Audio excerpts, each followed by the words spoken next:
تعالوا بقى النهارده كده نعمل صينيه بطاطا مختلفه وبطريقه جديده جدا. عملت قبل كده على القناه بطاطا بالكراميل، وعملت كمان بطاطا بالفينو، وطلعوا الاتنين احلى من بعض. بس المره دي هنعملها بقى بطريقه مختلفه جدا جدا عن اي بطاطا جربتيها قبل كده.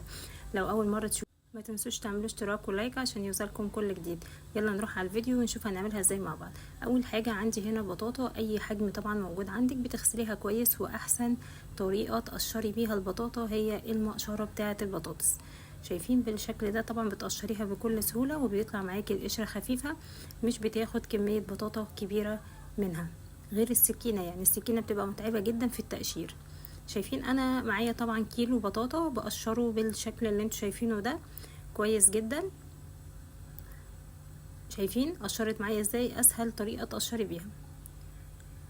بعد بقى ما اخلص تقشير البطاطا بتاعتي خالص بالشكل اللي انتوا شايفينه ده، بعدين بقى هنعمل ايه؟ هنجيب البطاطا كده وهنقطعها حلقات بالشكل ده.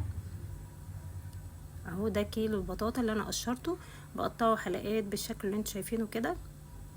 وطبعا زي ما انت حباها بقى كبيره صغيره، هي كده كده هنسويها فمش هيفرق حجمها خالص. هنجيبها بقى كده نضيفها في حله ونحطها على النار، ونحط عليها نص كوبايه من السكر، وهنزل عليهم كمان بكوبايه من الميه. يبقى كل اللي هتحتاجه معايا نص كوبايه من السكر وكوبايه من الميه، وهسيبهم على نار عاليه لغايه اما يبداوا كده يغلوا، وههدي عليهم النار. بعد كده شايفين هي استوت خلاص، ما اخدتش معايا وقت خالص. طول ما انتي بتدوسي عليها كده بتتهرس معاكي خلاص كده يبقى استوت. هفصل عليها كده وهبدا اهرسها بالمعلقه عادي جدا، مش هتاخد معاكي وقت بالشكل ده. الخطوه اللي بعد كده بقى هنسيب البطاطا تبرد شويه. هجيب هنا 3 معالق من السمنه، وهنزل عليهم بكوبايه كبيره من السميد، وهقلبهم كويس جدا. السميد اللي هو دقيق البسبوسه، هتلاقيه سايب عند العطار ومتوفر جدا. هقلبها بقى كده شويه لغايه بس اما لون الحبات تفتح معايا. انا مش عايزه الحبات تتحرق ولا حاجه، لا انا عايزاه بس يتشرب خالص السمنه، وكمان اللون بتاع الحبات كده يفتح معايا شويه. شايفين لون السميد كده؟ خلاص اهو بالشكل ده. خلاص هو كده جاهز معايا اهو، مش هيحتاج اكتر من كده علشان ما يتحرقش معاكي.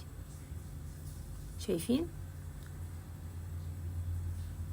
كده تمام جدا. وبعدين لما تكوني بتحطي السميد على النار تهدي النار عليه علشان ما يحرقش معاكي. بعد كده بقى هنجيب السميد دوا كده وهناخده هننزل بيه على البطاطا. طبعا البطاطا كانت بردت شويه. هنزل كده بكوبايه السميد بتاعتي بالشكل ده.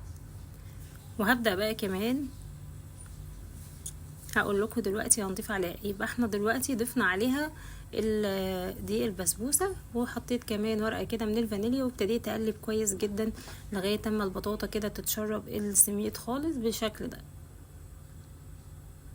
اهو. شايفين كده؟ طيب هنحط ايه بقى تاني علشان البطاطا معايا تبقى طعمها حلو ولذيذ كده؟ هنزل عليها كمان هنا بمعلقه كده من البيكنج باودر، معلقه صغيره جدا. يعني انا كان عندي الظرف فيه معلقه صغيره.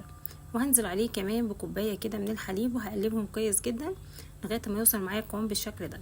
وهضيف عليهم كمان نص كوبايه من جوز الهند الناعم، وهقلب بقى بالشكل اللي انتوا شايفينه ده كده كويس لغايه اما ايه يدخل، يعني تتدخل كل الحاجات دي مع بعضها كده، مبقاش باين فيها اي حاجه. شايفين بالشكل والجمال ده؟ هنجيب بقى صينيه كده مدهونه سمنه كويس جدا، وهنزل بقى بالبطاطا اللي احنا عملناها بالشكل ده. هبدا بقى كده ارصها في الصينيه كويس جدا. كل الكميه انا بوزعها علشان تبقى الصينيه كلها متساويه. شايفين هو كده قوام البطاطا مظبوط جدا، ما يبقاش انسيابي عن كده علشان تطلع معاكي القطعه كده متماسكه وطعمها حلو. شايفين بقى؟ هصب كل الكميه بتاعتي بقى. انا هقول معاكم المقادير تاني واحنا شغالين. كيلو بطاطا ضفت عليه نص كوبايه سكر، وضفت عليه كوبايه من الميه وسلقتهم كويس، وبعدين هرستهم وضفت عليهم كوبايه من السميد، وكمان كوبايه من الحليب، ونص كوبايه من الجوز الهند، وقلبتهم، وكمان ورقه كده من الفانيليا، ومعلقه من البيكنج باودر.